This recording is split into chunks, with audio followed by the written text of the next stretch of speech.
Hey, it's Dr. Joe from Atlanta. Welcome to Your Wellness for Life. It's where we discuss all 9 aspects of wellness. Wellness is a state of being. And today we're going to talk about fitness. Fitness and health is actually one of those 9 components. It's a state of body and hopefully a state of health. And I'd like to blend in a topic that I've been discussing the last couple of days that has to do with procrastination. And I'll bring on a fitness trainer and we'll talk about procrastination, what it is, and the 4 personality types that keep you from starting your program or even continuing it or even finishing it. So here we go. Yo. Hey, happy Saturday. How's it going? Great. I'm wearing my There you go. wearing my Forge RX shirt. Perfect.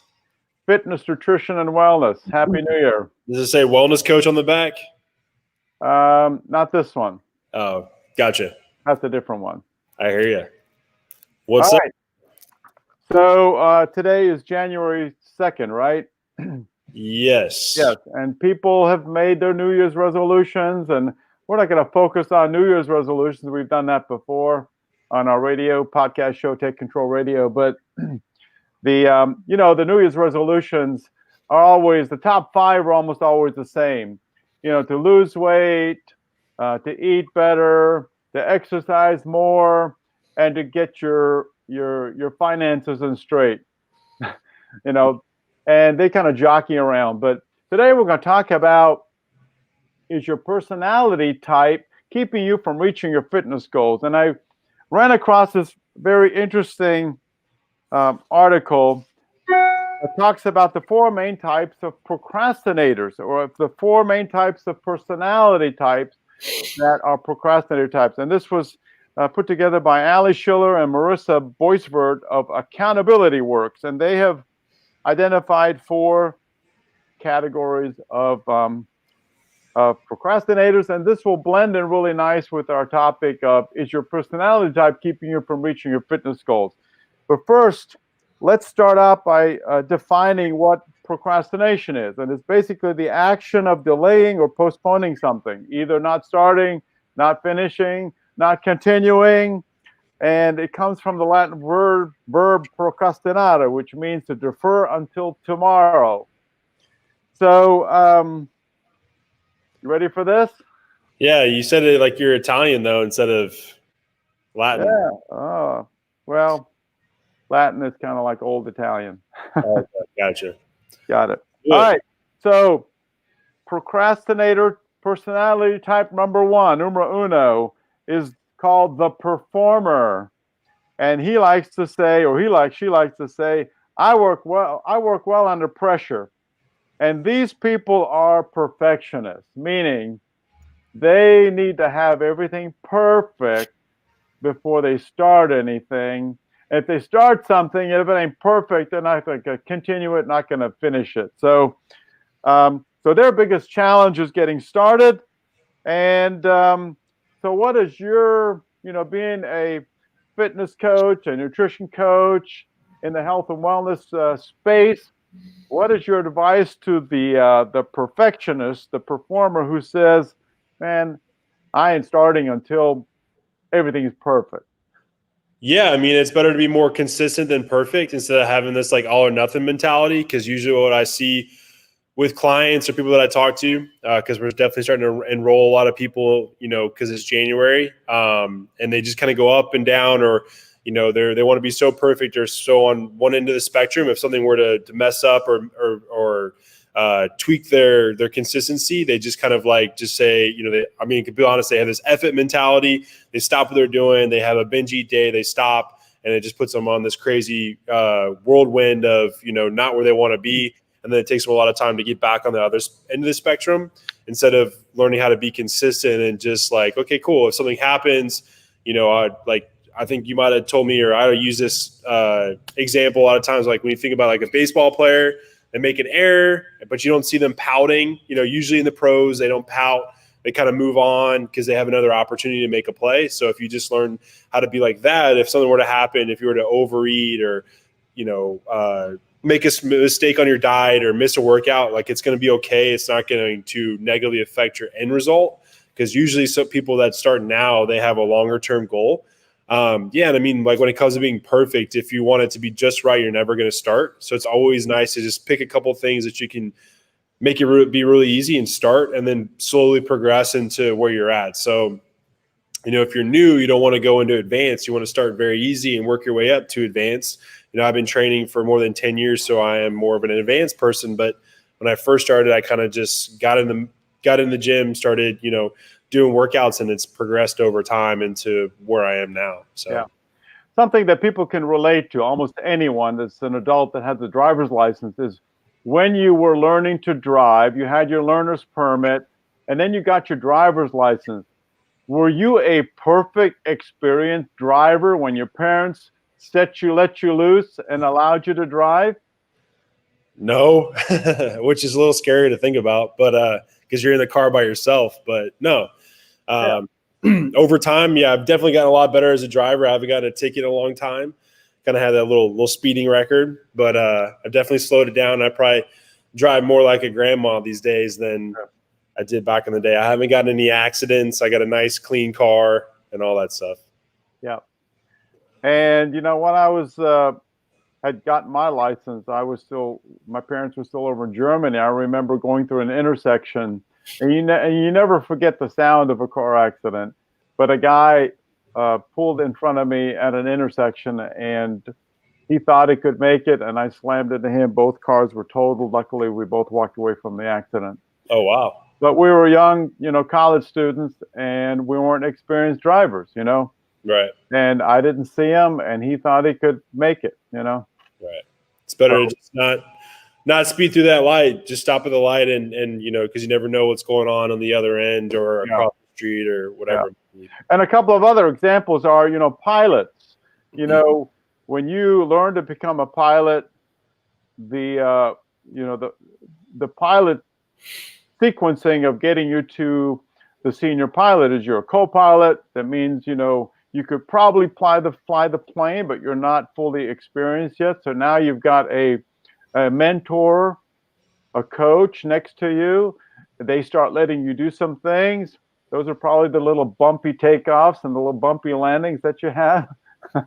That's by the co-pilot flying.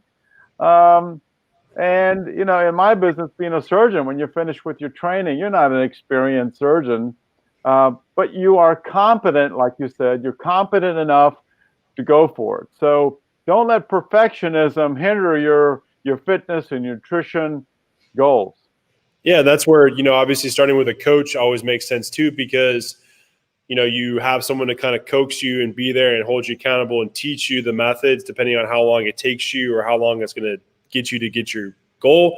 And then at that point, you don't need the coach because you've learned the habits of what training looks like, what you like to do, the basics of nutrition into more advanced type stuff. And then you've learned how to motivate yourself, and you found a community. So that way you can do it, down the road. So I always tell people you shouldn't have to pay for a coach for the rest of your life unless you need that accountability. At some point, you should be able to just know how to do it, and you build the basis, and then you can let that coach, you can walk away from that coach and do it on your own. Yeah. And some of these perfectionists probably should be focusing on their why. Why am I doing this anyway? What is your ultimate goal? You want to fit into a smaller pant size? You want to fit into a smaller dress size? You've got a wedding you're going to be in, or you're going to, what is your ultimate goal? Yeah, and if you are a perfectionist, you should pick a couple things that you can be perfect with every day. Instead of a list of 10 or 15 things, pick 5 things that you can easily knock out every day. That way you have a perfect day, you win the day, and then you can move on. And once those things become habits, you can build in your next 5 things that you're perfect with. Yeah. So. Okay, so personality number 2 is called the Self-Deprecator. And that person basically says, I'm so lazy right now, I'm not going to do it. But they're actually not lazy. They actually have pretty good work ethic. This could be like me. They're actually very fatigued. They're fatigued and overworked from whatever they do, and they make this excuse that, and it's probably a legitimate excuse. They really are fatigued, and so their challenge really is how to overcome their fatigue so that they have enough energy to exercise. Yeah, I mean, a couple of things are doing it when you're not fatigued. So for a lot of people, they have a really long work day. So doing it first thing in the morning or like a lunch break. I made a post in one of our Facebook groups a while back that you don't have to work out for an hour. You can get a lot done for 10 minutes. If you're trying to lose weight, 10-minute workouts that are quick and easy, whether it's a mobility session, a yoga session, you could set a clock for 10 minutes and do 10 push-ups, 10 squats, a 30-second plank for 10 seconds, 3 to 4 times a week. And that's plenty. As long as your nutrition, you're in a caloric deficit, you can lose weight. And, that's all you need. Or bringing a band to work. And when you have, a 30-minute free time, in your office or whatever, you could do a band workout.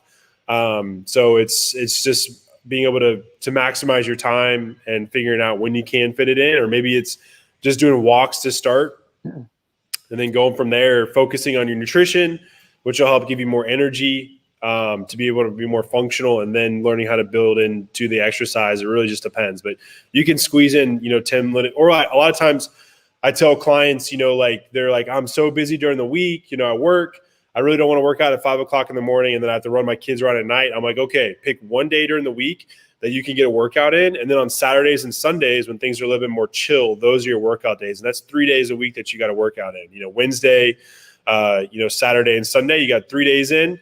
And then maybe on your off days, you just make it a point to just track your steps, and you just park farther away from the office and you take the steps and you hit 10,000 steps every day. You're being very active throughout the week. Your non-exercise activities through the roof. You're getting 3 workouts in every week. And then your nutrition is where it needs to be for your goals. And that's where it just comes down to being a coach or having a coach. So it's like, you don't know what you're doing. Like literally you pay for a coach for me to tell you exactly what I just told you. And then I hold you accountable for it. That's why this is what I do for a living. Yeah. And one of the ways, one recommendation from a PhD, her name is Elizabeth Lombardo, PhD. She's got a list of 11 ways to overcome procrastinating and maybe not starting your fitness program. One of her recommendations is to get a partner, to get a buddy. Do you see that in the fitness world, to kind of get a buddy and maybe do it together and hold each other accountable? Yeah, I mean, that's where, obviously, like we have coaches that will reach out to our clients throughout the week, and then we do Zoom calls to make sure that they are moving in the right direction. But, if you have someone local, you guys can set up a text messaging group where it's like you always text each other when you wake up. You text each other your meals. You text each other a green check mark emoji from your iPhone saying you got your workout in today. And then also, starting a private Facebook group, or we have free Facebook groups as well. And then we have a community within our online platform where we post in there every day, accountability type stuff. We tag everybody. So it's motivating to have like-minded people that are on the same journey and mission that you are. So that way, if you're having a bad day, you have, 20 other people to lift you up. It's huge. Yeah. So the next personality type is called the Overbooker. And they basically say, I'm so busy, I don't have enough time. They like to make excuses. I need to be in the mood to exercise. I will wait until I have more time. I work better under pressure. I need XYZ to happen before I, work out. Yeah. So if you wait till you have time, a lot of times, I hop on the call with these people and they're not ready to start our program because I'm going to wait till I have time. And basically the next thing I tell them is, well, if you wait till you have time, you've just gained 20 pounds over the last 9 months. And literally people have done that during COVID. They've gained 20, 30, 40 pounds. They're stressed out. If you wait till the time is right, you're just going to keep adding weight. It's going to keep getting worse. Like, that the negative effects of your body weight are having on your life, energy, spouse relationship, your knees hurt, your lower back pain hurts. You can't walk up the steps without being out of breath. Like, why would you wait to solve that? Like, is it worth the pain to continue to do that? No, I wouldn't do that. There's only 24 hours in the day. People that are more productive, they don't have 30 hours or 35 hours. They know how to manage their time better. So you take the 24 hours, most people sleep for at least 5, recommended 7, 8 hours. And then what's left, we all have the same amount of time. It's what you do with it. Are you just watching Netflix and wasting and killing a lot of time? Are you just watching TikTok and watching all these funny videos and just squandering time? That may be your problem. Yeah, I mean, that's where, working out at home these days is really huge for people, and why a lot of our focus is working out at home, because when you think about it, if you got to work at 5 o'clock, if you have to get up at 5, drive 15 minutes to the gym, work out for an hour, drive 15 minutes back, you have to take a shower. That's very time consuming. Instead of getting up at 5, waking up, getting a morning coffee, journaling for a couple minutes, and then doing a 30-minute workout, you're in your shower. And then it's 7 o'clock, but then you have an hour to kind of like get your brain ready again, drive to work, listen to a podcast, that kind of thing. And that's a lot easier than having to go to the gym. So I live in a gym. I'm at a gym right now, so it's easy for me to work out. But at the same time, I don't work out for 2 hours. I work out for an hour, and I'm done. So, Well, I went for a nice, about an 8,000 step walk this morning. So, all right, the fourth and the final personality type that is called the Novelty Seeker. And they basically, another name for the Novelty Seeker is the shiny object syndrome. And I think a lot of people probably fall into this, especially when it comes to their diet and the nutrition program. They hear keto is great, and they jump on keto. And then they, the paleo diet, and then this diet, and they do the same thing with their fitness program. I'm going to join this gym. I don't get the results. And I'm going to join this gym. I'm going to do this program. I'm going to buy this device at home. They're jumping from one to the other. And obviously their problem is they never finish anything because they're not consistent with anything. Yeah, I mean, they just want it to be random and variety. And, variety is great. But at the same time, it's just like how to drive a car and airplane metaphor. Like you do it over and over again, the same thing over and over again. I know that's kind of like the definition of insanity, but I go into the gym and I do the same thing for 4 months at a time, or 3 to 4 months at a time. And I just pick movements, and every day I try to either add a rep or a set. Or add weight, and that's how you get stronger. That's how you build muscle. I know it's not as fun, but that's why I look the way that I look, is because I've progressed on these certain movements. So if you're always doing something different, how are you going to get better at deadlift or a squat or a lunge, or how are you going to progress that if it's always random? Your body's not going to be able to adapt in the right way that it needs to get better at these movements to build muscle. So, yeah. I was listening to a podcast this morning, and basically they were saying your body actually craves routine. So your body craves a certain amount of routine. Now, variety is the spice of life. We don't want to keep eating, chicken and rice and broccoli every single day, like you did there for a little while. Yeah. You don't want to keep doing the same workouts, but your body does crave a certain amount of routine, a certain amount of regularity, and then you just need to learn to kind of change things out, make it a little bit. Yeah, and that's where, again, getting more advanced, like learning more about training, having a coach. So sometimes I'll do supersets, sometimes I'll do giant sets of the same movement. Sometimes I'll go to a different gym. Sometimes I'll go, usually we're at our Brazelton location. If I need to mix it up, I'll drive to our Weiner gym to be at our other gym, just to kind of have that a little bit of variety. Sometimes I need to take a break and I'll do something else and just get outside instead. So it really just depends. And sometimes I do need to mix it up, or I'll do a lot of the same things for 3 to 4 months. And then my body will be like, hey, let's do something else. And then I'll completely mix it up, and, it'll be more motivating, and I'll do something completely different for the next 3 to 4 months, but I'll come back and interchain these certain movements. So, yeah. So now we're in 2021. We still have COVID.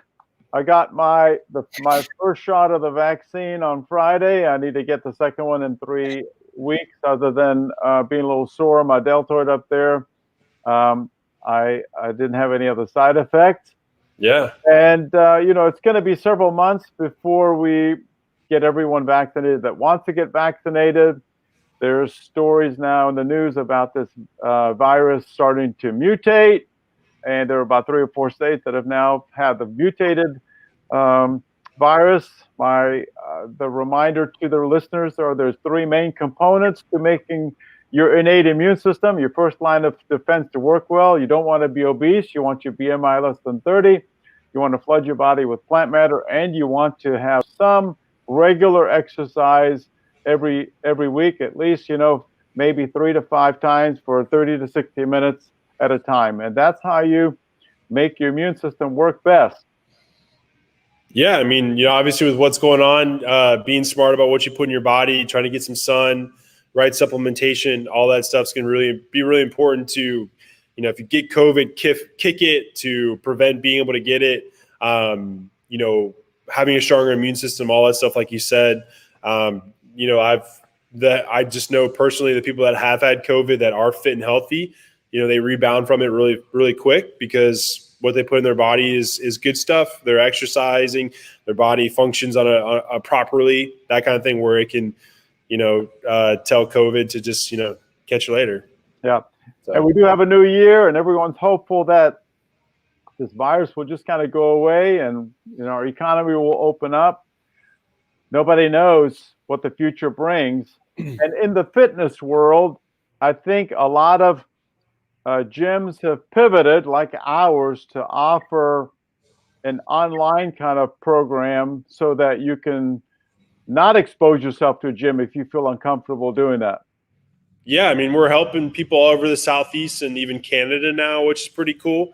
It's always interesting to talk to somebody from Toronto, but we have this hybrid aspect. So if you are local, you can work out at our gyms and you can work out at home as well. Or if you're not local and you're looking for a program that has 3 pillars of fitness, nutrition, and accountability, we can definitely help you, because we don't know when gyms are going to open back up, or if you don't feel confident to go into a gym, you don't want to just wait for things to get better. Like, you can still focus on your health now and get you moving in the right direction for when things that are opened up and more clear down the road. Yeah. All right. You have any words of wisdom, parting words for us as we wrap this up? Yeah, I mean, if you are looking for a program, just it looks like my email is across the bottom, so you can just shoot me an email or come find me on Facebook, Evan Pohl. Shoot me a message. We're actually doing a deal where our VIP programs that are online are half off this month, so pretty sweet deal. Just shoot me a message or shoot me an email if you want to learn more about the program, and we'll set you up with a coach. Sounds good. Awesome. All right. On that note, I thank you for coming, and we'll wrap this up. We'll wish everybody a wonderful Saturday. And you watch any of the football games yesterday?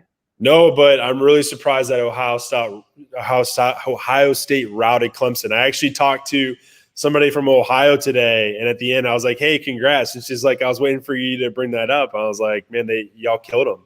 Yeah. If I was Alabama now, I'd be worried. I think Ohio. I think they're going to take it all. They look pretty damn good. They were big. Alabama, I guess, deserves to have another one. They've been kind of in and out. They've always been up at the top, but have had other teams beat them. But I think Ohio State might finally. And also, too, if you think about it, Ohio State hasn't played as much, so they've only played 7 games compared to 12 or 13, which is kind of like unfair because they've played half a season, so they're more fresh. Correct. But it is what it is this time of year. Watching the Clemson game, you could see how Ohio only played 6 games and Clemson played 11.